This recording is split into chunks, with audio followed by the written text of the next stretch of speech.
வணக்கம். டிஎன்பிஎஸ்சி கையேடு combined technical service எக்ஸாமினேஷனுடைய ஆன்சர் கீ தான் நம்ம பார்த்துட்ருந்தோம். இப்போது நம்ம ஜிகே பார்ட்டில் 3rd வீடியோ பார்க்க போகிறோம். ஆல்ரெடி நம்ம 50 வினாக்கள் 2 வீடியோவில் பார்த்தாச்சு. இப்போது பேலன்ஸ் இருக்க கொஷின்ஸ் பார்க்கலாம். 151வது வினாவிலேருந்து நம்ம ஸ்டார்ட் பண்ணலாம். கீழ்கண்டவற்றுள் மிக பொருந்தி உள்ளது எது? சிறப்பு பொருளாதார மண்டலம். TNSWAN தமிழ்நாடு மாநிலம் தழுவிய பகுதி network, Tamil Nadu state white area network. TNSTC Tamil Nadu மாநிலம் தரவு மையம். DRC பேரிடர் மீட்பு மையம். ஸோ இது 4மே நமக்கு இந்த இடத்துல சரியாக பொருந்தி உள்ளது தான். 1 2 3 4 சரியான விடை ஆப்ஷன் டி தான் இதற்கு சரியான விடை. 2030க்குள் 1 ட்ரில்லியன் பொருளாதாரம் என்ற இலக்கை அடைய தமிழ்நாடு எவ்வளவு சதவீத ஆண்டு வளர்ச்சியை தக்க வைத்து கொள்ள வேண்டும்? 2030க்குள்ள 1 ட்ரில்லியன் பொருளாதாரம் அப்படின்ற இலக்கை அடையிறதுக்கு தமிழ்நாடு எவ்வளவு சதவீதம் தன்னுடைய வளர்ச்சியை தக்க வச்சுக்கணும் அப்படின்னு பார்த்தோன்னா 100க்கு 18% தன்னுடைய வளர்ச்சியை தக்க வச்சுருந்தா மட்டும்தான் 1 ட்ரில்லியன் அப்படின்ற விதத்தை நம்ம எட்ட முடியும் அப்படின்றதா பொருளாதாரத்தில் கணிச்சிருக்காங்க. குட்டி ஜப்பான் என்று சிவகாசியை அழைத்தவர் யார்? குட்டி ஜப்பான் என்று சிவகாசியை அழைத்தவர் ஜவஹர்லால் நேரு அவர்கள் தான் அவ்வாறு சொல்லியிருப்பாங்க. முதலமைச்சரின் பெண் குழந்தைகள் பாதுகாப்பு திட்டம் எந்த ஆண்டு தொடங்கப்பட்டது? முதலமைச்சருடைய பெண் குழந்தைகள் பாதுகாப்பு திட்டம், கரும்பலகை திட்டம், இது எல்லாமே 1992 தான் தொடங்கப்பட்டிருக்கும். பின்வரும் சட்டங்கள் திட்டங்களை அது தொடர்புடைய வருடங்களுடன் சரியாக பொருத்துக.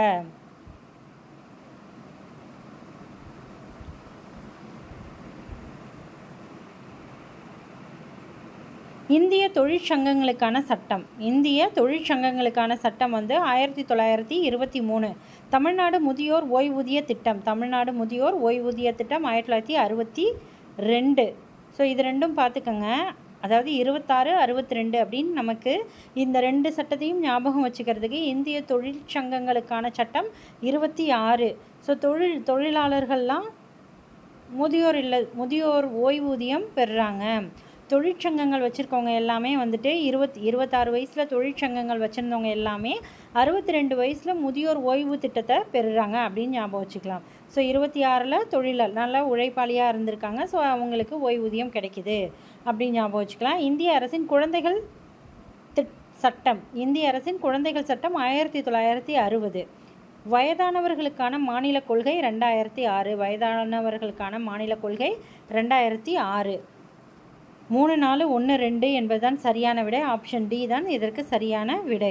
2021ஆம் ஆண்டில் டேஷ் மாவட்டம் தமிழகத்திலேயே அதிக எழுத்தறிவு விகிதம் 91.75% உள்ள மாவட்டம்.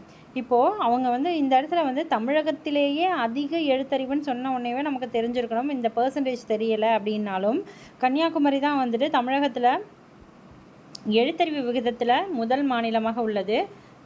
முதல் மாவட்டமாக உள்ளது. அதே போல் தருமபுரி தான் கடைசி மாவட்டமாக உள்ளது.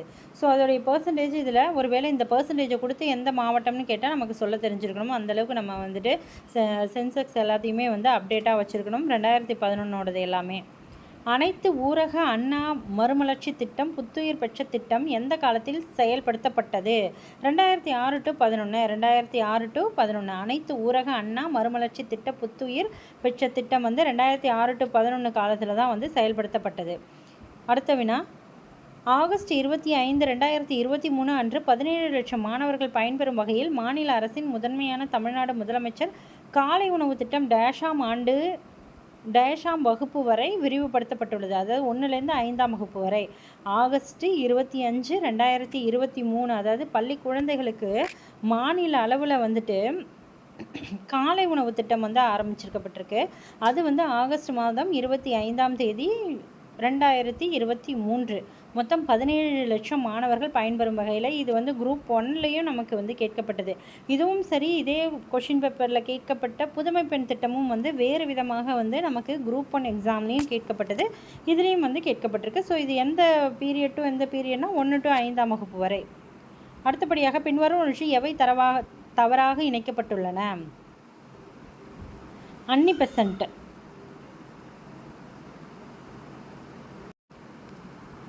இவங்க வந்து பிரம்மஞான சபையை நிறுவியவர்னு சொல்கிறாங்க.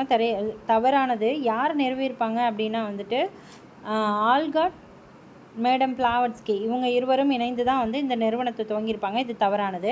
கோபாலகிருஷ்ண கோகலே நியூ இந்தியா செய்தித்தாள் நிறுவனர்னு கொடுத்துருக்காங்க. இது வந்து அன்னி பெசன்ட் அவர்கள் தான் நியூ இந்தியாவை நிறுவியிருப்பாங்க. பாபா ராம்சிங் நாம்தாரி இயக்கத்தை நிறுவியிருப்பாங்க. சரியானது.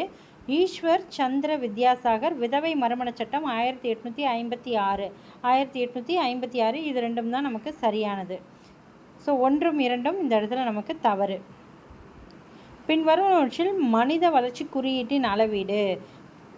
மனித வளர்ச்சி ஹியூமன் டெவலப்மெண்ட் இண்டெக்ஸில் வந்துட்டு எதெல்லாம் வந்து வரும் அப்படின்றது தான் இந்த இடத்துல. பிறக்கும் போது ஆய்வு காலம், வாழ்நாள், கல்வி, இது 3ஐயும் வச்சு தான் வந்துட்டு ஹியூமன் டெவலப்மெண்ட் இண்டெக்ஸ் வந்து குறியீடு எடுப்பாங்க. ஸோ இதில் செல்வம், சமூக ஆதரவு, இன்மகிழ் என்பது இதெல்லாமே நமக்கு தவறானது. ஸோ இது மட்டும்தான் இந்த இடத்துல சரி. ஆப்ஷன் ஏ மட்டும்தான் சரியான விடை. தலைவர்களை புனைப்பெயர்களுடன் பொருத்துக. ராஜகோபாலாச்சாரி அவர்கள் தக்ஷிண காந்தி என்று அழைக்கப்படுகிறார். அதாவது ராஜாஜி அவர்கள் தான் ராஜகோபாலாச்சாரி அவருடைய முழு பெயர். அவர் வந்து தக்ஷிண காந்தி என்றும், ஈவேரா அவர்களை தமிழ்நாட்டுடைய ரூசோ என்றும், ஜார்ஜ் ஜோசப் அவர்களை ரோசாப்புத்துறை என்றும், சத்தியமூர்த்தி அவர்களை வெள்ளை நாக்கு நாவலர் என்றும் அழைப்பர். வெள்ளை நாக்கு நாவலர் என்று அழைக்கப்படுபவர் சத்தியமூர்த்தி. வெள்ளி நாக்கு நாவலர் என்று அழைக்கப்படக்கூடியவர் சத்தியமூர்த்தி அவர்கள். ஸோ 2-4-1-3 ஆப்ஷன் ஏ தான் சரியான விடை. பின்வரும் CN அண்ணாதுரை பற்றிய கருத்துகளில் சரியானது. தமிழ் தினசரி பத்திரிகை விடுதலையில் பதிப்பாசிரியராக சேர்ந்தார். CN அண்ணாதுரை, இந்த கூற்று சரியானது. தமிழ் தினசரி அப்படின்ற பத்திரிகை விடுதலையில் பதிப்பாசிரியராக இருந்திருக்காரு. திராவிட நாடு அப்படின்ற பத்திரிகையை வந்து துவங்கியிருக்காரு. இதுவும் சரியானது. முதல் கட்டுரை ஆனந்த விகடன் பத்திரிகையில் 1934 அண்ணா அவர்கள் வந்து வெளியிட்டிருக்கிறாங்க. ஸோ இந்த 3மே வந்து சரிதான். 1, 2, 3 அனைத்தும் சரியானது. கூற்று காரணம். நீதி கட்சி கோயில் நிர்வாகத்தை ஒழுங்குபடுத்த முயற்சித்தது. கூற்று சரி. இந்து அறநிலையத்தில் உள்ள தனிநபர் மற்றும் குழுவில் பொறுப்பில் உள்ளவர்கள் அதிகாரத்தை தவறாக பயன்படுத்துவதை எதிர்க்கிறது. ஸோ இந்த இடத்துல கூற்று காரணம் 2மே உண்மைதான். இதற்கான இந்த காரணம் என்பதும் சரியானது. நரசிம்மலு நாயுடு டேஷ் என்ற நூலை எழுதியிருக்காரு. அதாவது இந்து விதவை மறுமணம் அப்படின்ற நூலை வந்து நரசிம்மலாயுடு அவர்கள் எழுதியிருக்காங்க. அம்புஜத்தம்மாள் பற்றி பின்வரும் தொடர்கள் கவனிக்க. சட்ட மறுப்பு இயக்கத்தில் கலந்து கொண்டார். சரி, அவங்க சட்ட மறுப்பு இயக்கத்தில் கலந்து கொண்டிருப்பாங்க. காங்கிரஸின் 3வது சர்வாதிகாரி எனப்பட்டார். காங்கிரஸுடைய 3வது சர்வாதிகாரி அம்புஜத்தம்மாள் அவர்களை குறிப்பிடுறாங்க. 2ம் நமக்கு சரிதான். தமிழ் இலக்கியம் மற்றும் இசைக்காக அரும்பாடுபட்டார். இதுவும் சரியானது. 1964 அவருக்கு பத்மஸ்ரீ விருது. தமிழ் இலக்கியம் மற்றும் இசைக்காக பாடுபட்டார் என்பது இந்த இடத்துல தவறானது. அவங்க வந்து விடுதலை போராட்டத்துக்காக தான் நிறைய போராடி இருப்பாங்க. ஸோ இலக்கியம், இசை என்பது இந்த இடத்துல தவறு.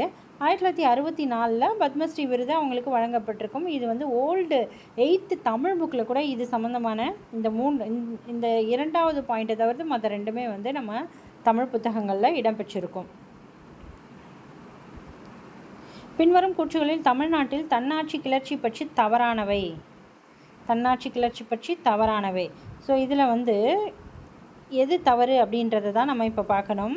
ஸோ இதன் முதல் கூட்டம், அதாவது தமிழ்நாட்டில் தன்னாட்சி கிளர்ச்சியோடைய முதல் கூட்டம், அதாவது ஹோம் ரூல் மூமெண்ட்னு சொல்லுவாங்க இல்லையா, அதாவது அன்னி பெசன்ட் அவர்களும் திலகர் அவர்களும் பண்ணியிருப்பாங்க. ஸோ இதோடைய முதல் கூட்டம் கோவையில் VP மாதவராவ் தலைமையில் நடைபெற்றது அப்படின்னு சொல்கிறாங்க. இது தவறானது.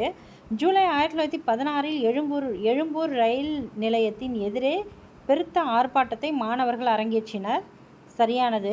ஆளுநர் பென்ட்லன் பிரபு தன்னாட்சி கூட்டின் அரசின் செயல்பாடுகளில் பங்கேற்க மாணவர்களுக்கு தடை விதிச்சிருக்காரு. அதுவும் சரியானது தான். அன்னி பெசன்ட்